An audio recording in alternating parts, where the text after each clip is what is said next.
Hi, we're going to just start today just looking at some of the basic components of arguments.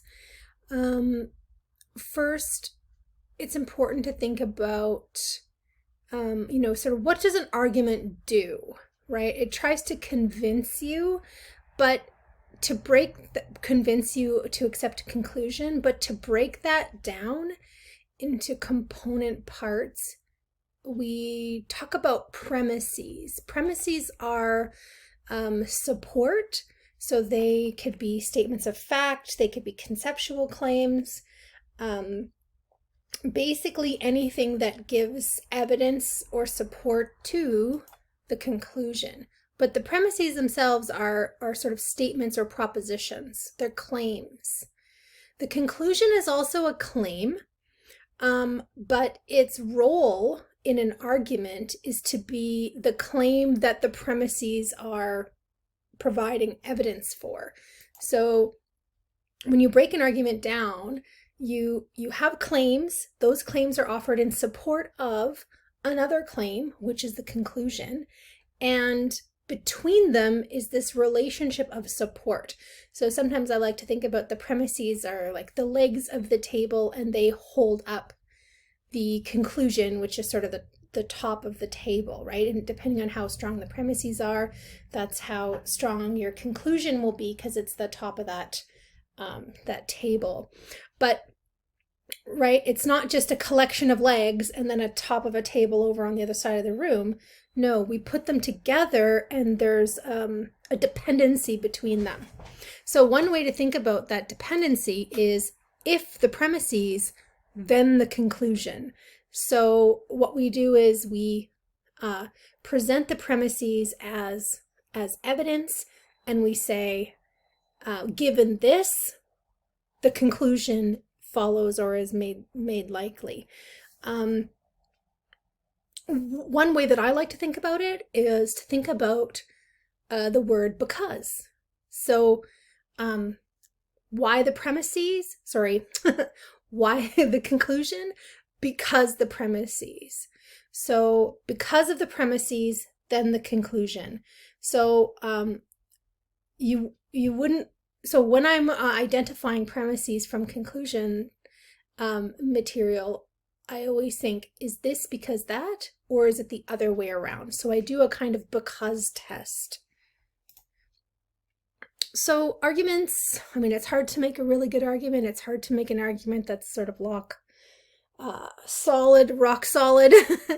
But most arguments fail because their premises are false, or they maybe have one false premise that's really kind of destroys everything, or the support relationship doesn't hold. So go back to that table. Either you have a faulty leg, or maybe the bolts holding the table and the legs together doesn't work either, you know? So there's a few different ways to come at the ways in which arguments can break down. So let's look at an example here. So the amount of electricity consumed in Millville on any day in August is directly proportional to peak humidity on that day. So electricity on any day in August is proportional to peak humidity on that day. So we're saying something about August. We're saying something about electricity to humidity in Millville. Okay.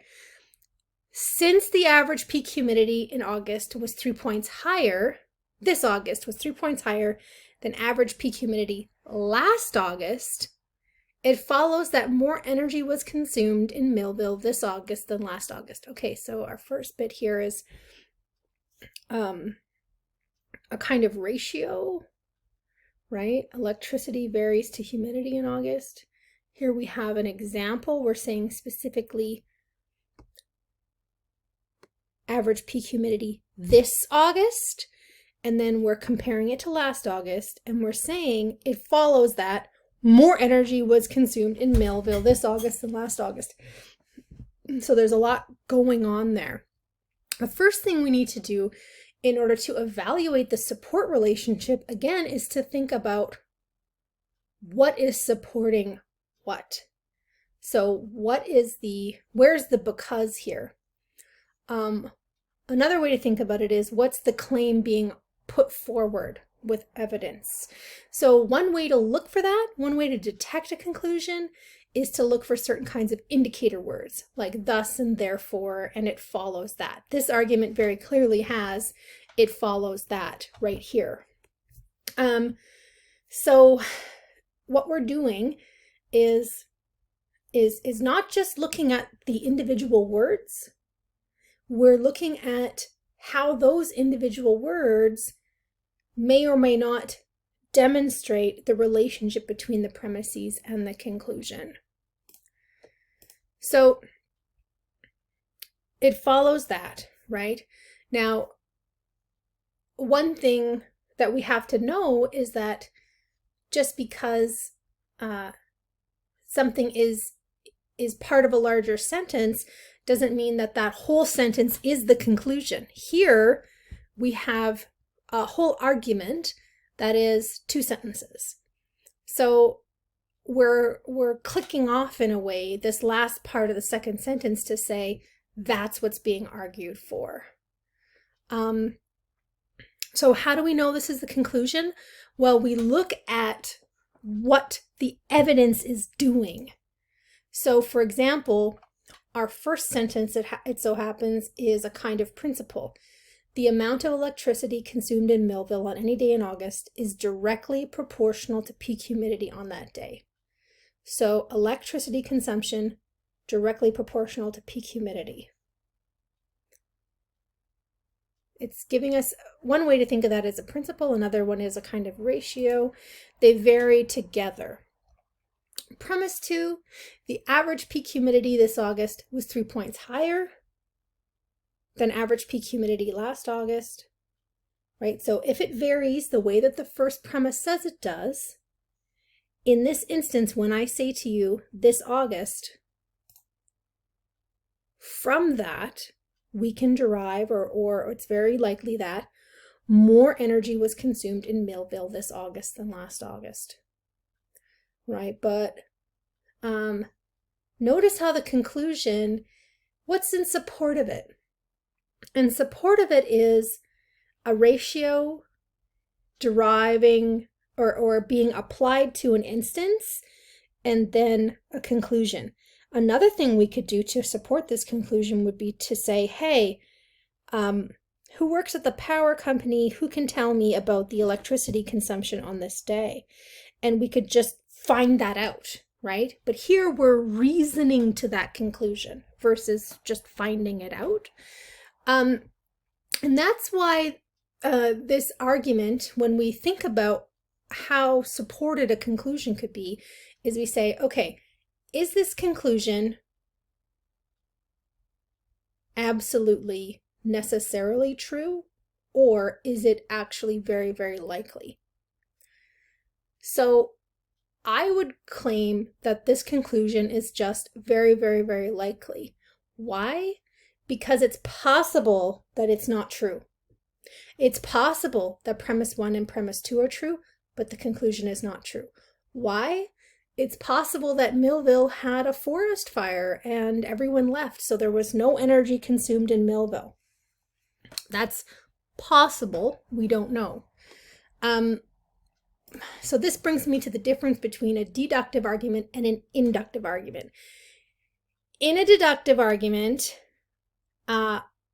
it's the case that if that argument is good, the conclusion follows inescapably from the premises. So one way to think about this is that the conclusion is sort of contained within the premises. So let me give you an example. All humans are mortal. Socrates is a human, therefore Socrates is mortal. So the conclusion says Socrates is mortal, and both of those terms are contained in the premises.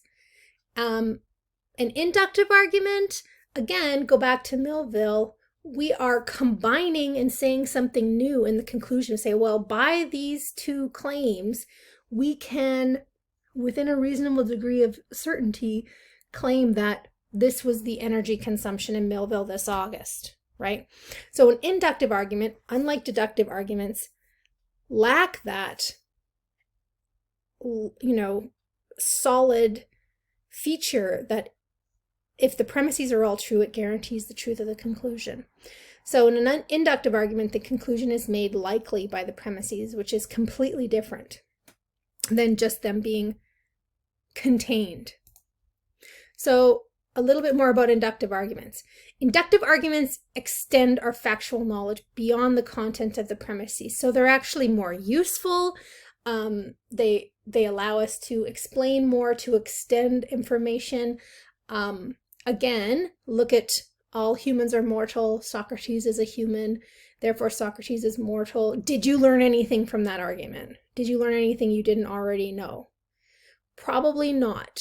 But when we say, hey, this is going to be true about Millville's energy consumption this August, we're extending our knowledge by applying a principle to an instance. So we're saying something a little more than just the combination of the premises when we're making an inductive argument.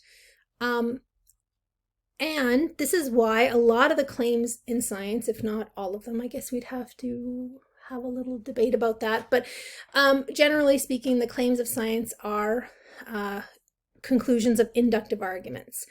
And that's just the nature of science. It is about extending factual knowledge, saying, hey, every time that I've set up this experiment, this thing happens, therefore it is likely that if someone else sets up this experiment, the same thing will happen. Right. And an argument overall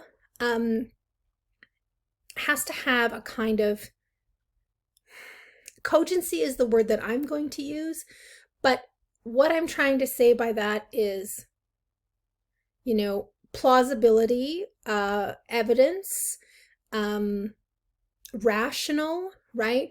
You wouldn't want an argument that says, pineapples are blue, vampires look in the mirror, therefore I'm having a Tim Hortons coffee, right?